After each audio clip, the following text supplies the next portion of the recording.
नमस्कार दोस्तों। अगर आप यूपीएससी की तैयारी कर रहे हैं और आपको ये नहीं पता है कि मैक्सिमम क्वेश्चंस कहाँ से आते हैं, तो प्रीलिम्स निकालना आपके लिए बहुत ज़्यादा कठिन है। आप उस भीड़ में शामिल हो जाते हैं जहाँ लाखों लोग हैं, खूब मेहनत कर रहे हैं, फ़ायदा कुछ नहीं होता। यह जानना बहुत ज़्यादा ज़रूरी है कि हर विषय से कहाँ से प्रश्न पूछे जा रहे हैं। हम एक सीरीज़ की शुरुआत आज से कर रहे हैं। बहुत पहले मैंने इसके बारे में बताया था। एक एक विषय उठाकर मैं आपको बताने वाला हूँ कि 90% क्वेश्चन इस विषय के कहाँ से आ रहे हैं, किन टॉपिक से, किन चैप्टर से आ रहे हैं। ठीक है। और इसी के आधार पर एक मैं सूचना दे दूँ, हो सकता है कि आपको पहले से पता है, इसी के आधार पर एक सीरीज़ चल रही है। 2022 प्रीलिम्स को ध्यान में रखते हुए हम 300 टॉपिक्स कवर कर रहे हैं। उसकी वीडियो फ्री में आपको यूट्यूब पर ही मिल रही है, जाकर चेक करिए। यूपीएससी 300 के नाम से प्लेलिस्ट है। ठीक है।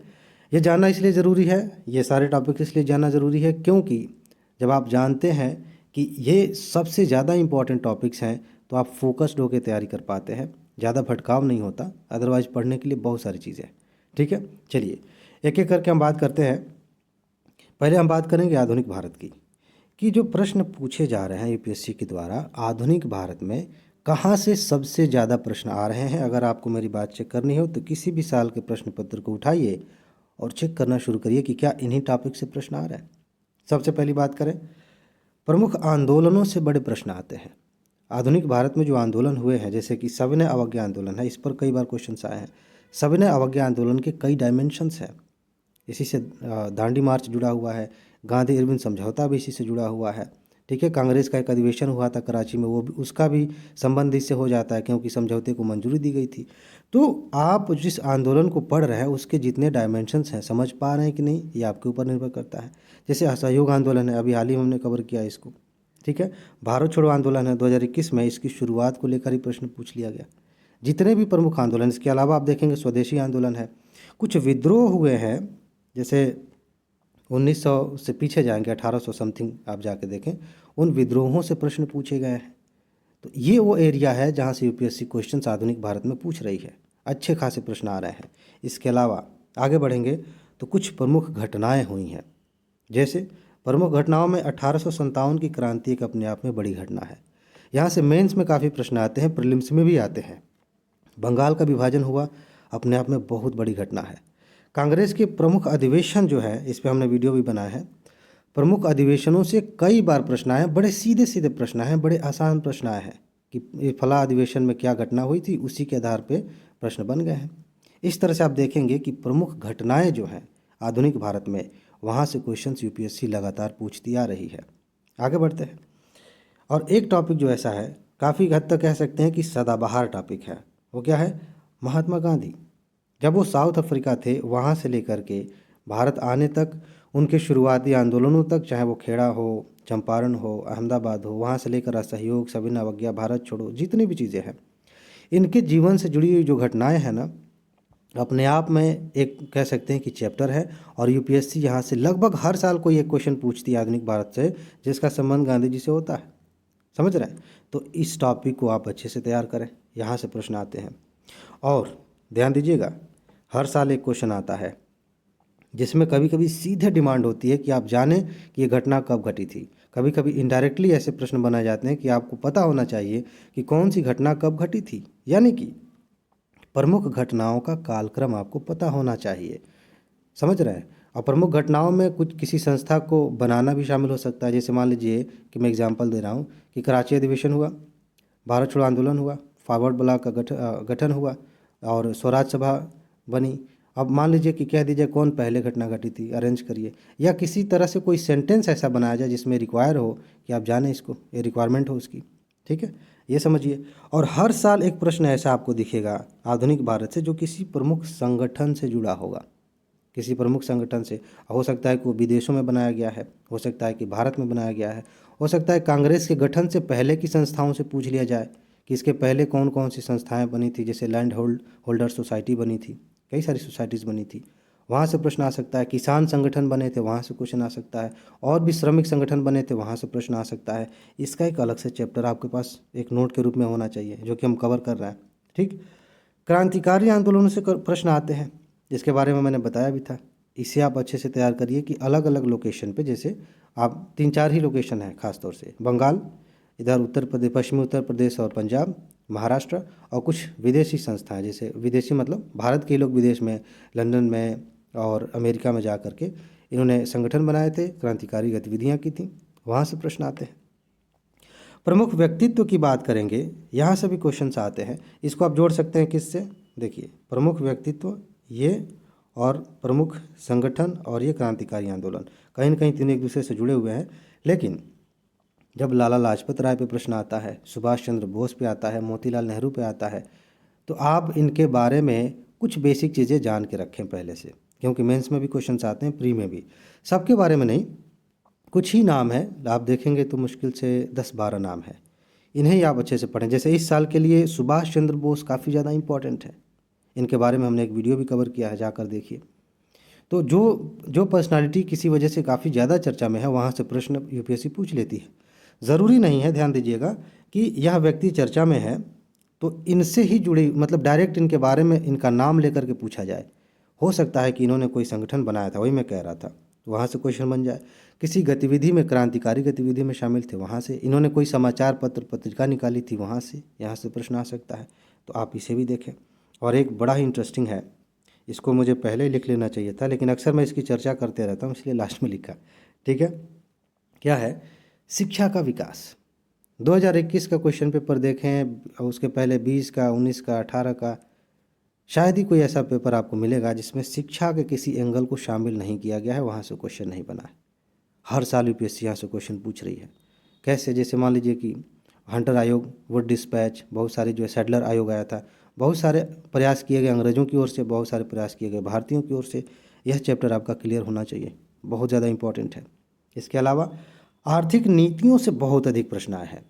आधुनिक भारत में अंग्रेजों की क्या आर्थिक नीतियाँ, चाहे वो भू राजस्व की व्यवस्था की बात हो, रैयतवाड़ी, जमींदारी, महालवाड़ी, ये वाला, या फिर इनकी जो व्यापार की नीति थी, कैसे आयात निर्यात पे ये कंट्रोल कर रहे थे, या फिर इसी का एक अलग एंगल बनता है कि जैसे दादा भाई नौरोजी हैं, इन्हीं के जैसे कुछ और हमारे भारतीय हैं जिन्होंने इधर इशारा किया, बताया, किताबें लिखी, आंदोलन किए, पत्रिकाएँ निकाली कि देखो कैसे हमारा आर्थिक शोषण हो रहा है, और इन नीतियों का हमारे यहाँ प्रभाव क्या पड़ा, खेती पर, छोटे उद्योगों पर। कितने सारे प्रश्न यहाँ से आ रहे हैं। आप इस चैप्टर को अच्छे से तैयार करें। अगर आपने इतना तैयार कर लिया, आधुनिक भारत का 90% क्वेश्चन यहाँ से आ जाएगा। टेंशन मत लीजिए, सिर्फ इतना तैयार कर लीजिए। इसके बाद अगर कुछ छूट भी जाता है ना, कोई दिक्कत नहीं है। जैसे कुछ और चीज़ें हैं इंपॉर्टेंट है, जैसे वायसराय, गवर्नर जनरल, ये सब तो हम कवर करेंगे। ठीक है, ये अगर देखेंगे तो इनके समय में क्या कौन सी घटना हुई थी, वो देखेंगे तो यही सारी चीज़ें ज़्यादातर कवर कर लेंगी। ठीक है, कुछ अलग से उनके डिसीजंस थे, वो इम्पॉर्टेंट हैं। लेकिन चलिए आगे बढ़ते हैं, मध्यकाल में आते हैं। मध्यकाल में ज़्यादा चीज़ें नहीं हैं एकदम। अगर आप सिर्फ ये कितना 1 2 3 4 5, ये 5 टॉपिक ही आप पढ़ लेना मध्यकाल में, आपका काम हो जाएगा। पहली चीज़ कि आप देखें कि प्रशासनिक संरचना कैसी थी, चाहे मुग़ल काल हो, सल्तनत काल हो, आप देखेंगे कि किस तरह का प्रशासनिक संरचना था। ठीक, कहीं पे आप देखेंगे कि जो उलेमा वर्ग है उनका जो है दबदबा है, कई शासक जो है काफ़ी धार्मिक रूप से कट्टर है, कोई शासक उदार है। प्रशासन में बहुत सारी की गई हैं, बदलाव किए गए बहुत सारे। जैसे कि अकबर की प्रशासनिक संरचना कैसी थी, आप उसे देखेंगे। अलाउद्दीन खिलजी के बारे में पूछा जा सकता है।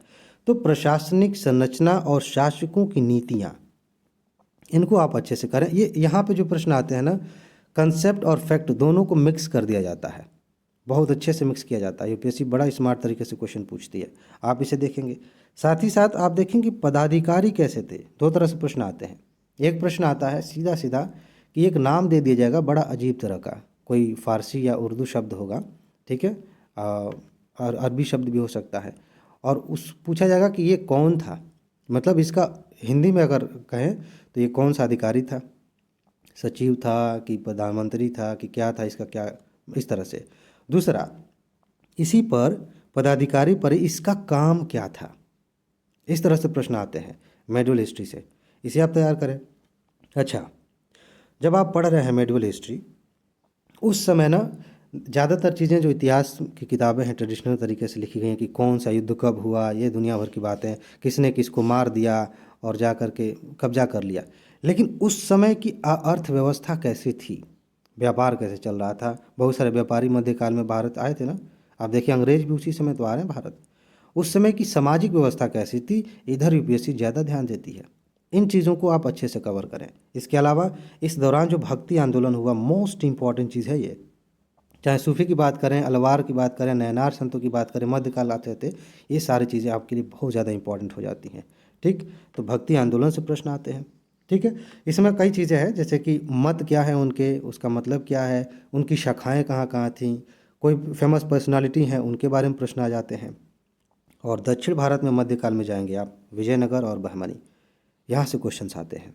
आप इसे अच्छे से तैयार करेंगे। यहाँ पे कुछ बंदरगाह हैं, यहाँ के जो शासक थे, जैसे कि यहाँ हमने देखा उन्होंने कैसी संरचना लागू की थी, और यहाँ का समाज कैसा था, अर्थव्यवस्था कैसी थी, इस पे ज़्यादा क्वेश्चंस आए हैं।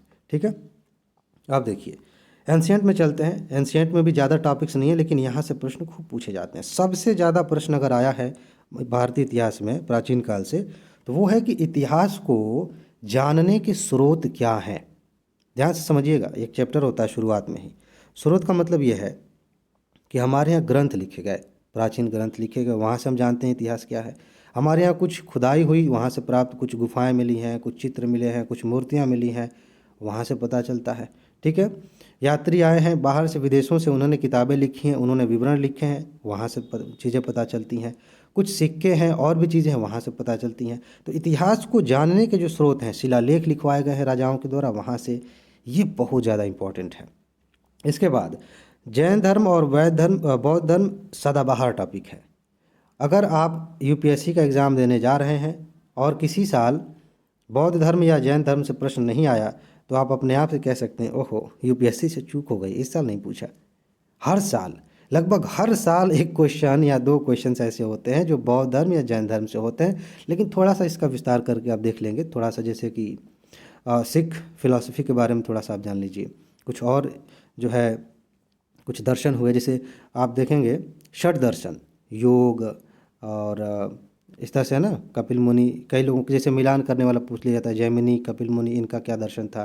साथ ही साथ आप देखेंगे जैसे कि प्राचीन काल में कुछ और भी विद्वान हुए हैं जिनके मत बहुत ज़्यादा, विशिष्टाद्वैतवाद के बारे में पूछा जा सकता है, ये अपने आप में रामानुजन, ठीक है, रामानुज।